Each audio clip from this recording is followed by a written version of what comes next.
my dear students, welcome back to the virtual class of political science. So today I am going to teach you the Indian Constitution, and we'll discuss mostly about the preamble.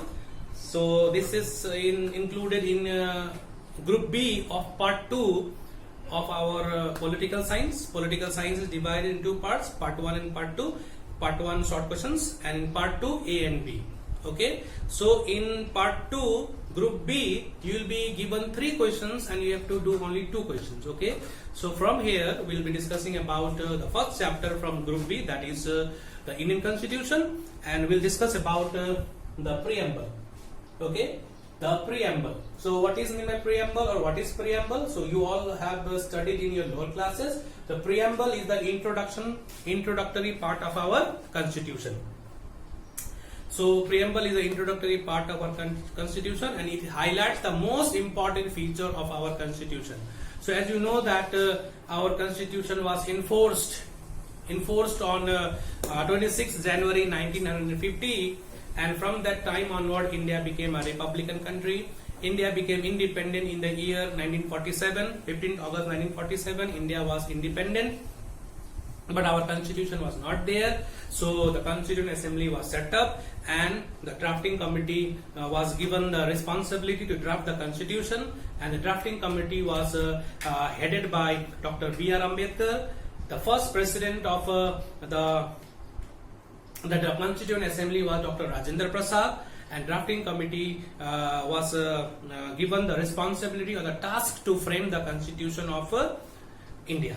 Okay, so B.R. Ambedkar was the chairperson of a drafting committee. So after a long discussion, and finally the constitution was on the desk of the Constituent Assembly. So it took 2 years, 11 months, 17 days. 2 years, 11 months, 17 days to complete our constitution, and then it was enforced on 26th of January 1950. So let me tell you, it was adopted on 26th November 1949. 26 November 1949. The constitution was adopted and was enforced on 26 January 1950. And that day we celebrate as our Republic Day. So this we are going to discuss about it. So these are the 5 important salient features of our preamble: the sovereign, socialist, secular, democratic republic, and the four importance or the objectives. The 4 important objectives of the state. 4 objectives of the state are justice, liberty, equality, and fraternity. Okay, so let's start with. So our constitution was enforced. Now the first page of our constitution is all about the preamble. That is why we call it as the introductory part of our constitution. Preamble is the introduction to our constitution. Okay, and it reads like this: we the people of India solemnly resolve to constitute India into a sovereign, socialist, secular, democratic republic, and to secure to all its citizens justice, social, economic, and political, liberty of thought, expression, belief, faith, and worship, equality of status, and to promote among them all, and fraternity as saving the dignity and integrity of the nation. And this 26th day of November, do hereby adopt, enact, and give to ourselves this constitution. Okay, so this is how our constitution read like. So once again, last one, in our Constituent Assembly, this 26th day of November, do hereby adopt, enact, and give to ourselves this constitution. So 26th November 1949. So this is all about our preamble. So now let us discuss about these features. So one more thing, let me tell you, my dear, when our constitution was enforced in the year 1950, at that time this word socialist and this word secular was not there. So it reads like: we the people of India solemnly resolve to constitute India into a sovereign, democratic republic. Okay, sovereign. Now, what is the meaning of sovereign? So we the people of India we the people of India solemnly resolve to constitute India into a sovereign country. So India now is a sovereign country. India now is a democratic country. India now is a republican country. Sovereign. So what is the meaning of sovereign, my dear? What is the meaning of sovereign? Literary meaning of sovereign is supreme power. Okay? That means India is internally and externally free from foreign control. So India has full authority to manage the internal affairs without the interference of other country and can frame the foreign policy of our country. Okay, we are completely free. We can do what is best for our country. Got it? Now, next one is socialist. So India became a socialist country in the year 1976. 1976. Because initially this was not there. So it became a socialist country in the year 1976 through 42nd Amendment Act. 42nd Amendment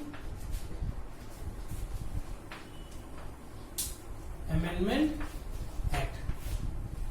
So 42nd Amendment Act in 1976, socialist word was included in our country constitution. Okay, so what is the meaning of socialism, my dear? So socialism is a system in which the wealth of the country is equally distributed among the people. That means the means of production are controlled and owned by the government to larger extent, so that there won't be problem. Because if it is not declared into a socialist country, then what will happen? Few rich people will become richer and richer. A capitalist class will dominate the country. They will become richer and richer, and poor people will become poorer and poorer. That is why in the year 1976 the word socialist was included in our constitution. Next one is secular. This word secular also was not there. This word secular was also not there in the constitution when it was in force initially. So again the same thing, 1976 through 42nd Amendment Act, secular word was also included. So what is the meaning of secular? Secular means there is no state religion. There is no state religion. Each and every people in this country, they have the freedom to profess, practice and propagate the religion of their choice. Okay, in our constitution, in our fundamental rights also, it is mentioned right to freedom. Right to freedom. So why this word was necessary to be introduced in our constitution, my dear? In 1976, because a country was declared independent and on the basis of religion, Pakistan was given to the Muslims of the country. Right? A new Muslim country was set up over there. But after independence also, many of the Muslims, they requested Mahatma Gandhi that they wanted to stay in our country. They decided to stay in this. They wanted to stay in this country. That is why they stayed in this country. That is why the people, the framers of our constitution thought that if this is not declared clearly, then definitely the Hindu majorities will dominate the minorities and there will be a lot of problems in this country. So let all the people believing in different religions live in peace. That is why India was declared as a secular country. Meaning of secular country is there is no state religion. India has no state religion. We cannot say India is a Hindu country or a Muslim country or a communist country. No. Like many of the European countries, they have a state religion. Christianity is their state religion. Pakistan is an Islamic country. Arabian countries, they are Islamic country. But India is not a Hindu country. India is a secular country where all the religion exists side by side peacefully and happily. They have been given all the rights. Equal rights are given to them. So that is why it was declared secular country. Secular. The word secular means there is no state religion in this country. India is a secular country. Okay. Now, freedom of religion is of course there. Okay. The next one we have is democratic. What type of country India is? The preamble states that India is a democratic country. India is a democratic state. That means that India is a representative form of government. India is a representative form of government where the government of the country is chosen by the people of our country. If the government does not work properly, then after 5 years, when our turn comes, we will throw them out, a new government will come to power. So here the decision making is in the hand of the people. Who is going to rule our country is in the hand of the people. The public opinion decides who is going to be the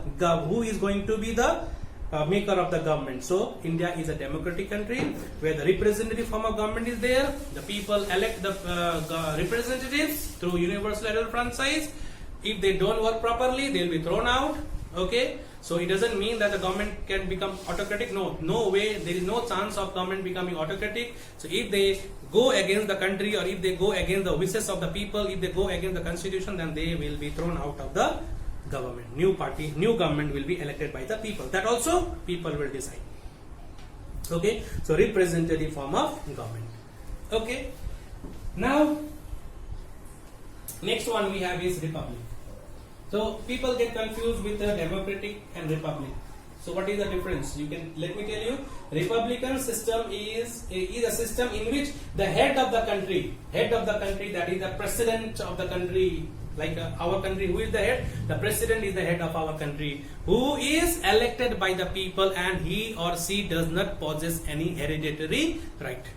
He or she does not possess any hereditary right. Like the Queen of England or the royal family of England, they possess hereditary right, and still they are continuing with the same. Okay, so India, the head of the country is elected by the people, who does not possess any hereditary right. He or she is the nominal head of the country, right? In England, monarch is the nominal head of our country, and in our country, president is the nominal head of our country.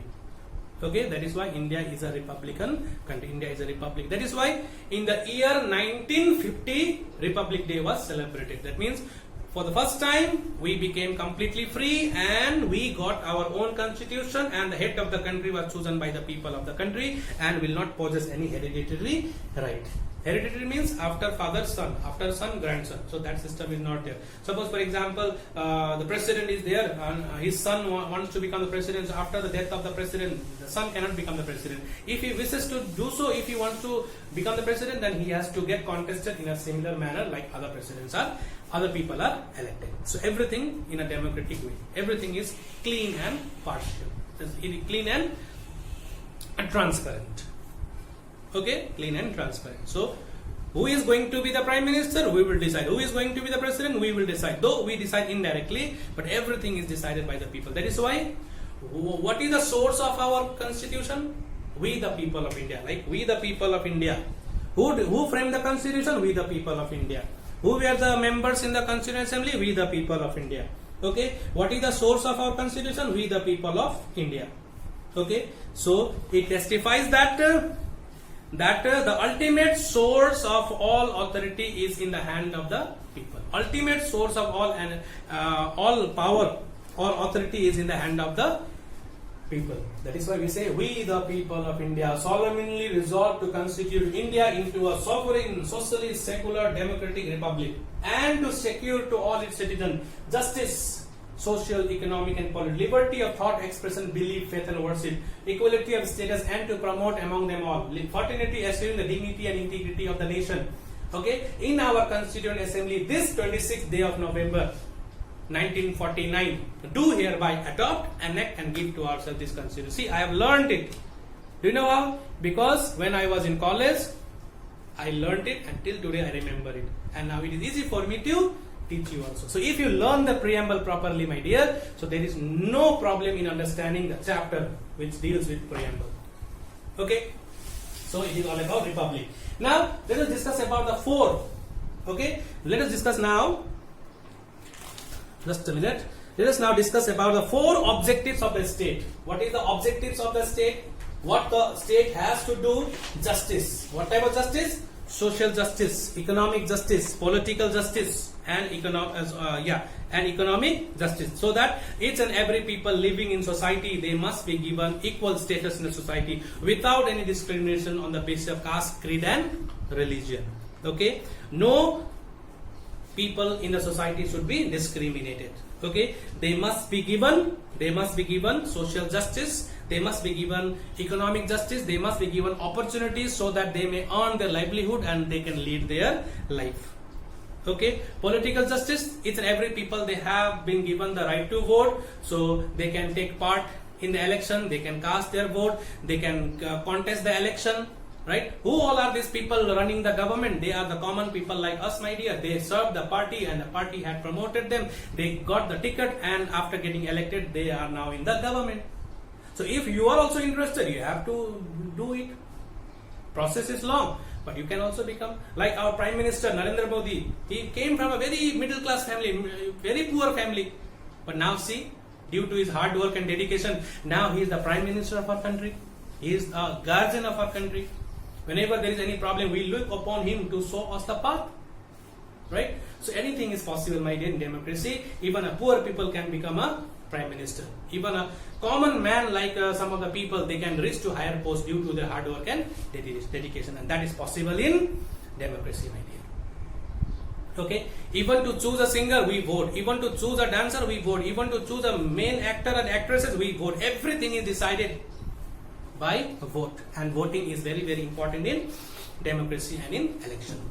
Okay? Now next one we have is liberty. So what type of liberty we have been given? We have been given, liberty means freedom. Liberty means freedom. Liberty of thought, liberty to express, liberty to believe. That liberty of thought, expression, belief, faith and worship. I have full freedom to believe in my own religion. I have full faith into believe in whatever religion I like. Okay, whichever God I want to worship, I have that full liberty. Okay, so liberty of thought, belief, faith and words. I have full freedom to think what is good for my life and what is good for my nation. Okay, equality. Equality is given. Everyone is treated equality, my dear. Equality of status. All are treated equally. There is no one who is treated in an unequal manner. Though physically they may be different, but in the eyes of law they are equal. In the eyes of law, all are treated equally. Okay, that means equality of status. That means natural equality of all persons, equal citizens, free citizens. They can enjoy all the facilities given by the law. Equality of opportunity. Whenever any opportunities are there in the country, that will be provided to everyone. Okay. Then the last one we have is fraternity. The last one we have is fraternity. Fraternity means brotherhood. So definitely we the people of India live in different parts of the country, different corners of the country, and it is our duty to live like brothers. There should not be any differences among us. We all must think that we all are Indian. We all are Indian. We belong to this country. The country belongs to me. It is our duty to protect our country, right, children? So this is what we feel, that if we feel and live like brothers, my dear, unity will be there in our country, and the countries, our neighboring countries, they will not show us the eyes. Got it, children? So decision must be taken unitedly. Okay. So fraternity is a feeling of spiritual and psychological unity. Spiritual and psychological unity. Simple. I may not know you, you may not know me, but we all are Indians. Whenever I am in trouble, you will be there. Whenever you are in trouble, we all will be there, my dear.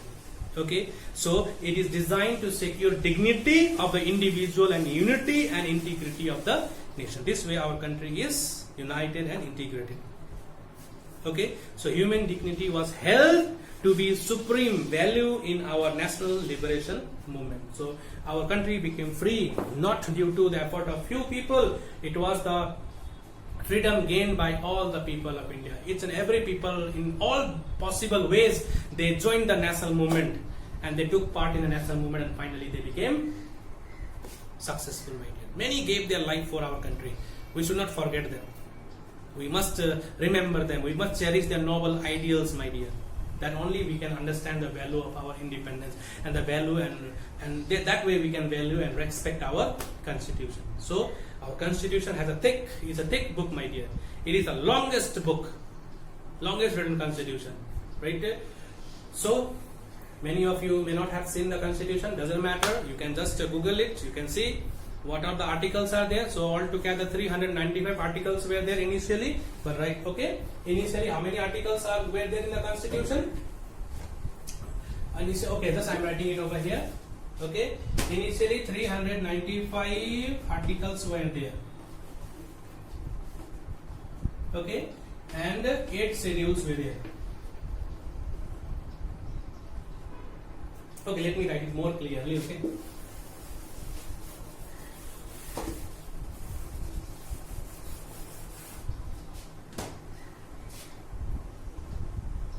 (395 articles).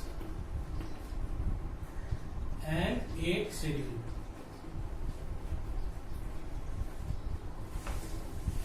Okay, but at present we have how many? 448 articles and 12 schedules. And how many parts? 25 parts. Before 22 parts were there, but right now we have how many parts? 22 parts. Parts means chapters. Chapter 1, chapter 2, chapter 7. Like in chapter number 3, part 3 of our constitution, it deals with fundamental rights. Part 4, directive principles. Part 4a, fundamental duties. Why it is part 4a, fundamental duties? Because fundamental duties was included in our constitution in 1976 when these amendments were made. No, at that time only fundamental duty was also included. That is why part 4a of our constitution deals with fundamental duties. Okay, so it is our duty, fundamental duty, to protect our constitution, so this is all about the Indian constitution, the preamble. So I hope you all have gone through it. Okay, if you have not gone through it, so you can see here the preamble, you can read it, you can go through it. With the people of India solemnly resolved to. So all these things are written away. You can go through it. Okay, if possible, learn it. Okay, so we'll continue in the next class. In the next class, we'll discuss about the salient features of our constitution. Our means Indian constitution. So we'll discuss the salient features of the Indian constitution in the next class. So this much for today, my dear. Hope you are not bored with it. So please do watch it. Okay, and the next class also, please, the video whichever I'll make it, please watch it. So till then, take care, stay safe, bye bye.